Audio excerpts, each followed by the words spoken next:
আজকে আমি morning nutrition নিয়ে কিছু কথা শেয়ার করছি। আগের দিনের মানুষের নিউট্রিশন নিয়ে ভাবতে হয়নি, কারণ তখন তারা যে ন্যাচারাল খাবারটা খেত তাতে নিউট্রিশনের অভাব ছিল না।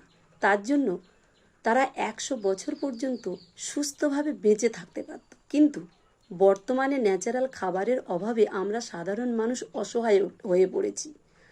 আমাদের আয়ু অনেক কমে গেছে। প্রচুর ওষুধ ও ডাক্তার খরচা করেও সুস্থভাবে বাঁচতে পারছি না। আমরা কিছু পার্সেন্ট মানুষ জানতে পেরেছি কি করে নিউট্রিশন গ্যাপ পূরণ করে সুস্থভাবে 100 বছর পর্যন্ত বাঁচা যায়। তার জন্য আমি নিউট্রিলাইটের ফাউন্ডেশন প্রোডাক্টগুলির কথাই বলবো, যেগুলি আমাদের শরীরকে ডাক্তারের কাছে যাওয়ার আগে কিভাবে প্রিপারেশান নিতে হেল্প করছে, যেটাকে বলে prevention is better than cure.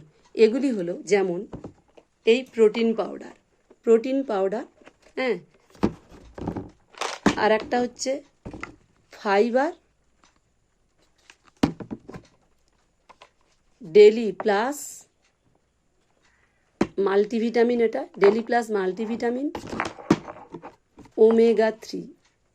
এই চারটে যদি আমরা কন্টিনিউ মর্নিং নিউট্রিশনের গ্যাপটা পূরণ করতে পারে, মর্নিংয়ে যদি আমরা খেতে পারি, আমাদের শরীর দারুণভাবে সুস্থ থাকতে পারে।